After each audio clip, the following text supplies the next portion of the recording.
breaking news now. The search continues for a man accused in a violent carjacking earlier this morning. News Channel 5's Matthew Torres is live for us outside of the American Cancer Society Hope Lodge. Not a place you would expect something like this to happen, Matthew.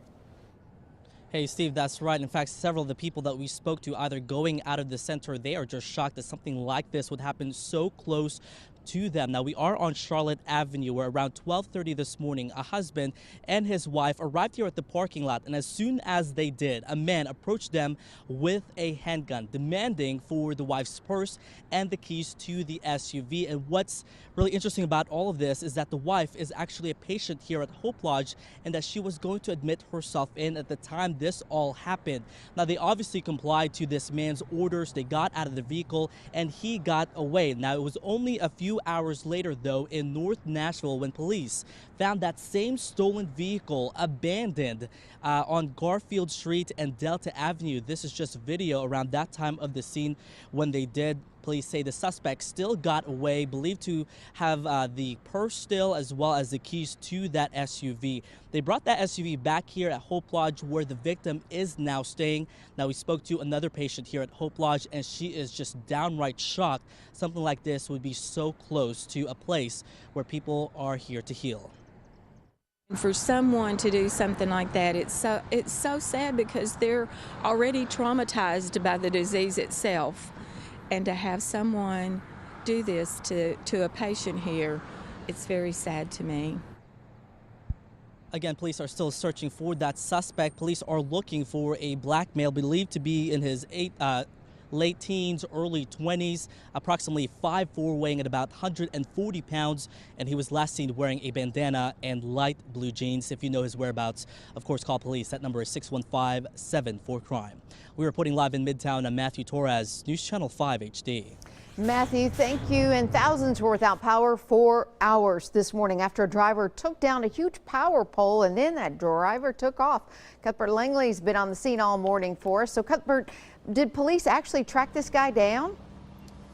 Amy, they were able to catch this guy a few minutes later after he ran away from the scene.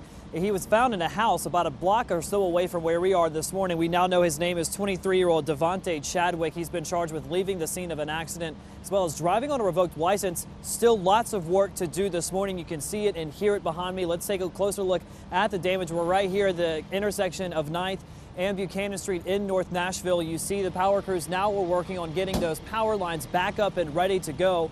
They've spent the last few hours repairing and replacing the utility pole that was knocked over in this crash. So now this appears to be one of the last steps before power is restored to about 300 people still in the dark this morning. Let's take a look at the video from the scene earlier this morning. This happened around 1:30. Police say the driver was coming down Buchanan Street when he slammed into that utility pole, and you see the amount of damage done. It basically snapped this pole into two.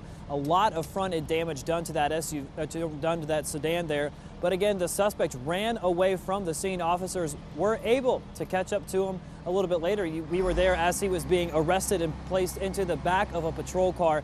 Again, he is in jail right now on a $10,000 bond. As many as 3,000 people were without power this morning. That number has been dropped down to 300.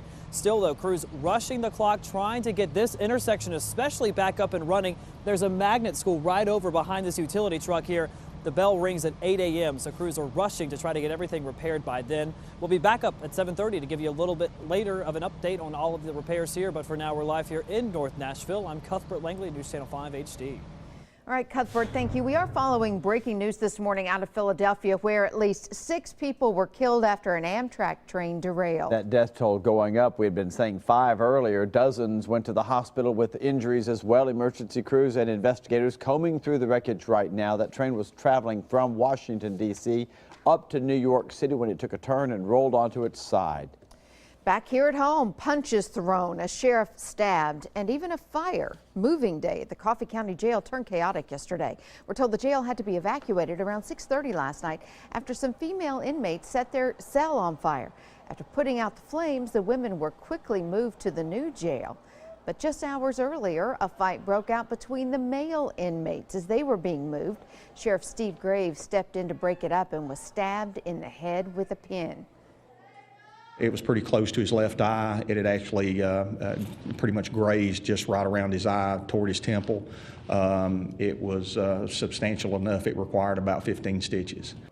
Sheriff Graves is still recovering this morning. The inmate accused of attacking him is now facing attempted murder charges. It is a parent's worst nightmare. A child lured into a truck by a stranger and driven nearly 30 miles away, but it happened to a Franklin family. He seemed like a nice guy, but you never know. It's always the nice ones that you wouldn't think do anything that would do it. Investigators say that Gregory Ladd, I think we've got a picture of him coming up here, approached a woman and her 11-year-old son outside of a home on Johnson Circle Monday night. After the mom went inside, Ladd, we're told, ordered the boy to get inside his truck. The two drove all the way to Columbia, where they stopped at a liquor store, and that's when the child escaped and called for help. Ladd was eventually arrested, charged with aggravated kidnapping and also reckless endangerment. A key attorney in the Holly Bobo murder trial is now off the case. Count 1, extortion, guilty of extortion. Count 1, extortion, guilty of extortion. Fletcher Long and Carrie Gassaway were found guilty of felony extortion charges yesterday. Back in 2010, investigators say they pressured a client for more money, and when she didn't pay, they had her arrested. The conviction means they will now lose their license to practice law in Tennessee.